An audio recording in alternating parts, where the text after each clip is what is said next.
Good morning students. मैं प्रियंका आप लोगों का बहुत बहुत स्वागत करती हूँ आपके अपने यूट्यूब चैनल पे, दैट इज़ कंप्यूटर वाली मैम। तो आज मैं आप लोगों के साथ एक बहुत बेहतरीन सेशन लेकर प्रेजेंट हूँ, that is database management system. और ये वीडियो पार्ट 2 है।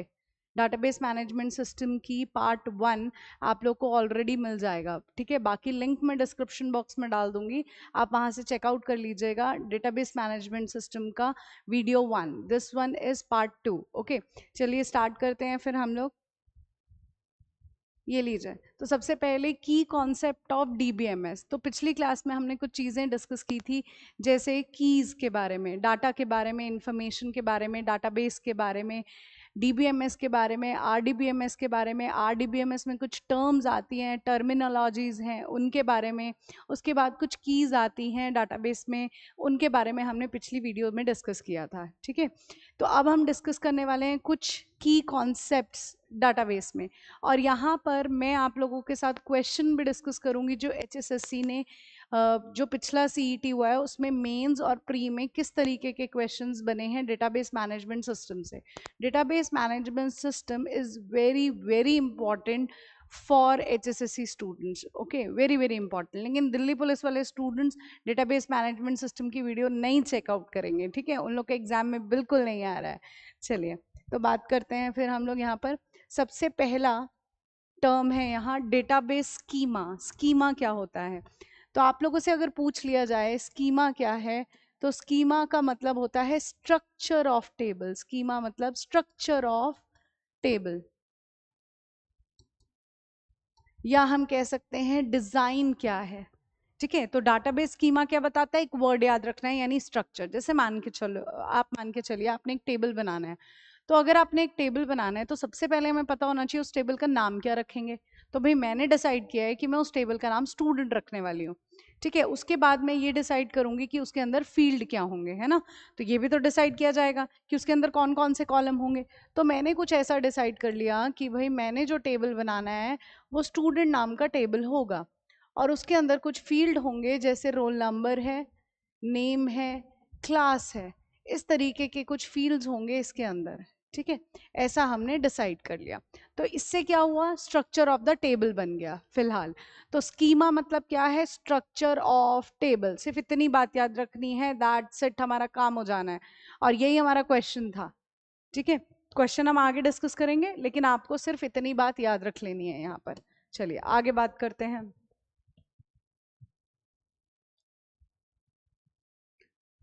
Next, database constraint. और डेटाबेस कॉन्स्ट्रेंट से आपके पास क्वेश्चन था प्रीवियस ईयर, ठीक है। तो ये वाला जो हम पार्ट 2 कर रहे हैं, यहाँ से आपको बहुत सारे क्वेश्चंस देखने को मिलेंगे जो प्रीवियस ईयर्स में पूछे गए हैं। तो पहले मैं आपके कॉन्सेप्ट क्लियर कर रही हूँ, उसके बाद मैं आपको क्वेश्चन डिस्कस करूंगी, ओके। चलिए, तो क्या होता है भाई डेटाबेस कॉन्स्ट्रेंट? तो डाटाबेस के अंदर डीबीएमएस का फुल फॉर्म था डेटाबेस मैनेजमेंट सिस्टम, ओके। जो डेटाबेस को मैनेज कर रहा है दैट इज डीबीएमएस। ये हम लोगों ने पिछली क्लास में पढ़ लिया है। अब डेटाबेस कॉन्स्ट्रेंट्स क्या होते हैं? ये कुछ रूल्स होते हैं that limit the type of data that can be entered into a database. They ensure, देखिए हिंदी में पहले समझते हैं इसको हम बात, फिर हम इंग्लिश में पढ़ते हैं, ओके। देखिए, क्योंकि मोस्टली स्टूडेंट जो हैं वो कंफर्टेबल हिंदी लैंग्वेज में हैं कंप्यूटर को लेकर भी, लेकिन अगर आप जितना उसको इंग्लिश में पढ़ना चाहेंगे वो ज़्यादा बेटर रहेगा आप लोगों के लिए। चलिए बात करते हैं, जैसा आप लोगों को अच्छा लगे हम वैसे बात कर लेते हैं, ठीक है। तो डीबीएमएस क्या कर रहा है? ये डेटा बाधाएं ऐसे नियम हैं जो डेटाबेस में दर्ज किए जा सकने वाले डेटा के प्रकार को सीमित करते हैं। जैसे आप मान के चलिए आपके पास टेबल है, तो मैंने एक स्टूडेंट नाम का टेबल बनाया था ना। तो स्टूडेंट नाम का जो मैंने टेबल बनाया उसके अंदर मैंने फील्ड रखा रोल नंबर और एक नेम, ये दो फील्ड रखे, ठीक है। फिलहाल मैंने क्या बनाया? एक स्ट्रक्चर ऑफ द टेबल। तो स्ट्रक्चर ऑफ द टेबल को हम स्कीमा कह रहे थे, ठीक है। अब बात आती है कॉन्स्ट्रेंट की। तो हमारे पास ये कुछ रूल्स हैं जिनके अकॉर्डिंग हम लोग काम करने वाले हैं। तो पहली बात ये कि रोल नंबर हमेशा कैसे होगा? न्यूमेरिक टाइप होगा। तो रोल नंबर न्यूमेरिक टाइप तो होगा, लेकिन उसका डाटा टाइप क्या होगा? इंटीजर होगा।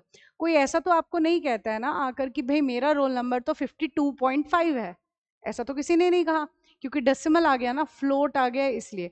किसी ने आपको ऐसा नहीं कहा कि मेरा जो रोल नंबर है वो एबीसी है, ऐसा भी नहीं कहा। तो रोल नंबर जो होता है वो एक न्यूमेरिक वैल्यू होती है। तो जब आपको रोल नंबर को डिफाइन करना है तो उसका डेटा टाइप हमेशा इंट होगा, इंट यानी इंटीजर, ऐसे आप लिखेंगे, ठीक है। उसके बाद नेम है, तो नेम के लिए कोई आपको ऐसे थोड़ी आके कहता है मेरा नाम 456 है, चलो मुझे आज से 456 नाम से बुलाना, कोई नहीं कहता ऐसे।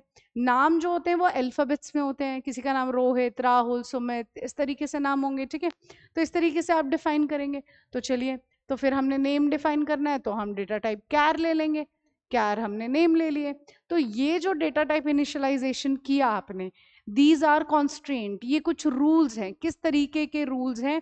जिनसे आप लोग इन टेबल के अंदर एंट्रीज कर सकते हैं। अब इससे क्या होगा, इससे हमें क्या मदद मिलने वाली है? तो अगर हम लोग डेटा प्रॉपर इसके अंदर इंसर्ट करेंगे तो उससे हमें क्या मदद मिलने वाली है? डाटा एक्यूरेट होगा, डाटा की एक्यूरेसी होगी, कंसिस्टेंसी होगी और रिलायबिलिटी होगी, जिसकी वजह से क्या होगा, इनवैलिड और इनकंसिस्टेंट डाटा नहीं आएगा। यानी इससे क्या हो रहा है, डाटा आपका सटीक है, ठीक है, और स्थिर है और विश्वसनीय है। सीधी सी बात है कि डाटा कॉन्स्ट्रेंट क्या है, ये कुछ सेट ऑफ रूल्स हैं, और ये रूल्स हम अप्लाई क्यों कर रहे हैं? ताकि हमारा डेटा कंसिस्टेंट रहे, ठीक है, इसीलिए हम अप्लाई कर रहे हैं। और ताकि हमारा डेटा जो है वो एक्यूरेट रहे, इसीलिए हम अप्लाई कर रहे हैं। हम ताकि इनकंसिस्टेंसी से बच सकें, इसीलिए हम लोग रूल्स अप्लाई करते हैं। और रूल्स कैसे हैं? जैसे मैंने आपको बताया कि अगर आपको रोल नंबर डिफाइन करना है तो उसका डेटा टाइप इंट होगा, क्योंकि उसके अंदर सिर्फ इंटीजर वैल्यूज ही आएंगे, और रोल नंबर हमेशा इंटीजर वैल्यूज का ही होता है। और नाम का जो डेटा टाइप है वो कैर ही होगा, ना कि इंट नहीं हो सकता वो, क्योंकि किसी का नाम 456 नहीं होता है, इसलिए। ओके, तो फिलहाल हमने क्या पढ़ा कि डेटाबेस कंस्ट्रेंट कुछ रूल्स हैं, ठीक है, और ये किस लिए यूज हो रहे हैं? डाटा की एक्यूरेसी बताने के लिए, कंसिस्टेंसी बताने के लिए और रिलायबिलिटी बताने के लिए, जिसकी वजह से इनकंसिस्टेंसी से आप बचते हो और इनवैलिड डेटा से आप बच जाते हो, ठीक है। जब आपके पास क्वेश्चन आएंगे ना, आपको ये डेफिनेशन ऑटोमेटिकली क्लियर हो जाएगी। अब देखिए, मेटा डाटा और डाटा डिक्शनरी क्या होती है? मेटा डाटा और डाटा डिक्शनरी क्या है? सीधी लैंग्वेज में हम कहते हैं अ Meta data is data about the data, मतलब डाटा के बारे में आप बता रहे हैं, उसे आप मेटा डेटा या डेटा डिक्शनरी कहते हैं। तो आप ये कह सकते हो कि आपने किसी डेटा की डिस्क्रिप्शन बहुत लंबी चौड़ी और बहुत अच्छे वे में की है, बहुत डिस्क्राइब्ड वे में की है, तो उसको आप कह सकते हैं मेटा डाटा, ठीक है। देखो, दो टर्म्स आई ना, एक तो आपका क्या है, डाटा, एक चीज है डाटा, मतलब एक कोई पर्सन है, एक कोई पर्सन है जिसका नाम है एबीसी, ठीक है।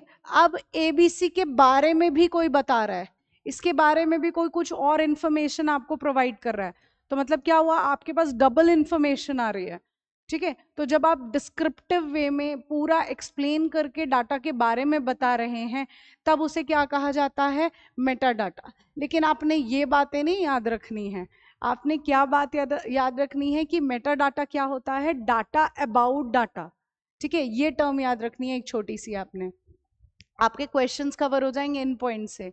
तो मेटा डाटा क्या होता है? डाटा अबाउट डेटा, ये हमें याद रखना है। ओके, डिटेल्ड इंफॉर्मेशन ऐसा कह सकते हो, डिटेल्ड इंफॉर्मेशन डाटा के बारे में, या आप फुल एक्सप्लेनेशन ऐसा कह सकते हैं।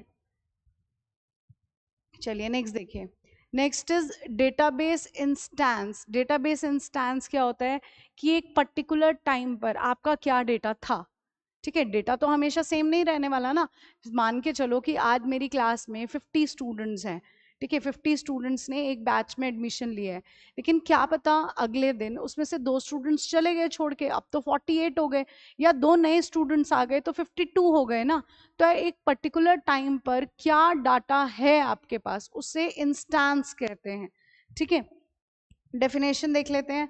When we define database structure और schema, state of database is empty, ठीक है। जब हम लोग, इसमें क्या बता रहा है कि जब हम लोग डेटाबेस बनाते हैं, अभी मैंने एक टेबल बनाया, मतलब पहले मैंने structure of the table describe किया, यही तो बता रहा है ना कि जब आपने डेटाबेस स्ट्रक्चर या स्कीमा को डिफाइन किया, उस टाइम पर आपका जो डेटाबेस यानी जो आपका टेबल मेंटेन कर रहे हो, दैट इज टोटली एम्प्टी, खाली पड़ा हुआ है, ठीक है, जब वो खाली पड़ा हुआ है मतलब उसके अंदर कोई डाटा एंट्री नहीं है, बिल्कुल कोई डाटा एंट्री नहीं है। अब आपने उसके अंदर डाटा लोड कर दिया, अब जब डाटा लोड कर दिया तो उस टेबल का जो स्टेट है वो तो बदल जाएगा ना उस पर्टिकुलर टाइम पर। पहले तो वो बिल्कुल खाली था, ठीक है, खाली था, अब उसमें डाटा लोड कर दिया गया है तो मतलब उसका state of the table change हो जाता है, ठीक है। तो उस पर्टिकुलर इंस्टेंस पर आपका टेबल कैसा है तो उसके अंदर अब एंट्रीज हैं, इसे इंस्टेंस कहते हैं।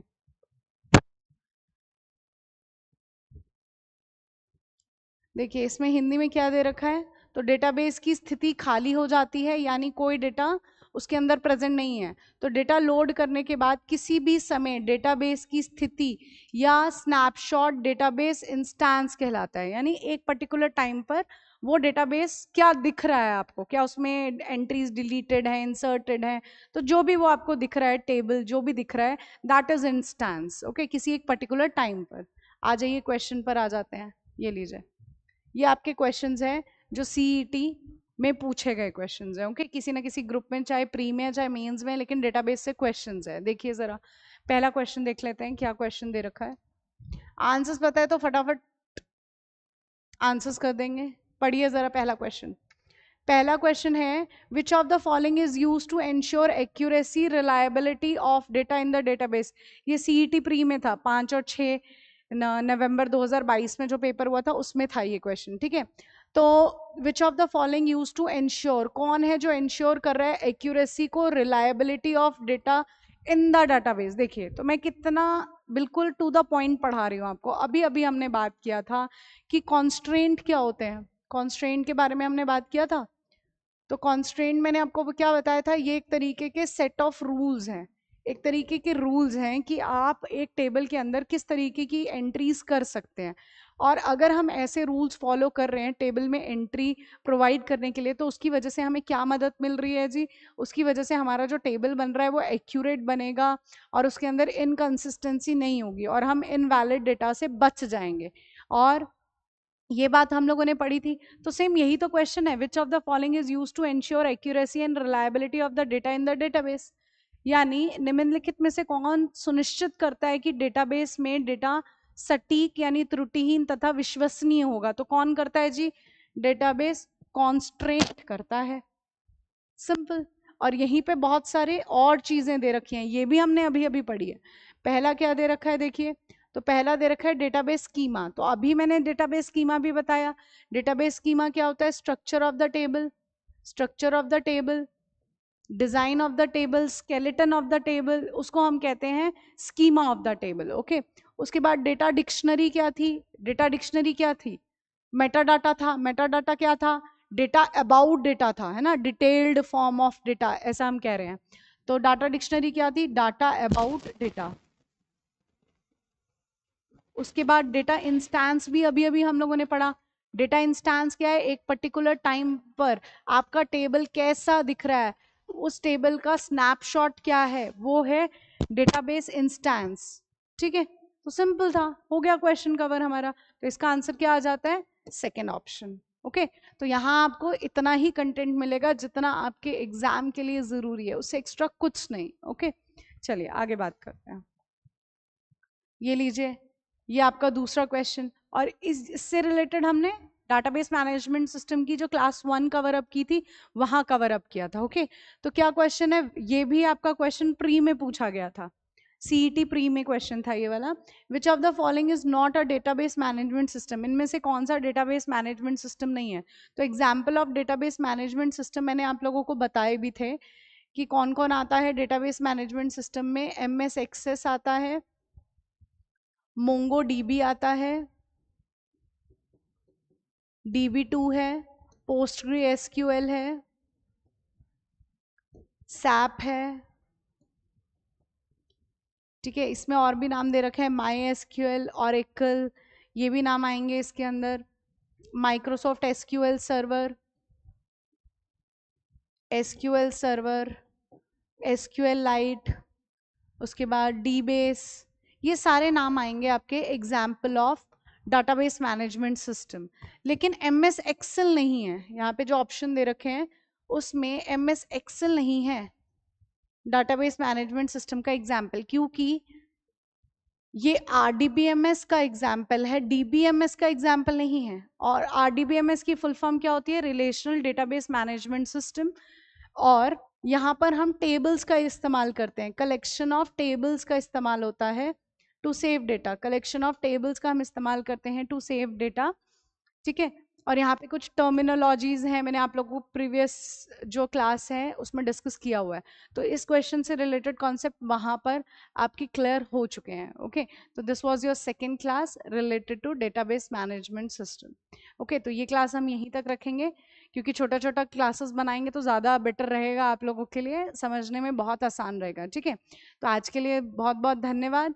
तो अगर आप लोगों को इस चैनल पे बहुत अच्छा कंटेंट प्रोवाइड किया जा रहा है, आप लोग को लग रहा है ऐसा, तो आप चैनल को सब्सक्राइब भी करिए। और अगर आप लोग सब्सक्राइब कर चुके हैं चैनल, तो आगे भी फॉरवर्ड करिए, ताकि मेरे साथ और स्टूडेंट्स भी जुड़ सकें। और मेरे मोटिवेशन के लिए सब्सक्राइबर बहुत ज़रूरी हैं, ठीक है, ताकि मैं मोटिवेटेड रहूं और आप लोग के साथ बेहतरीन से बेहतरीन कंटेंट शेयर कर सकूं। ओके, चलिए, थैंक यू सो मच।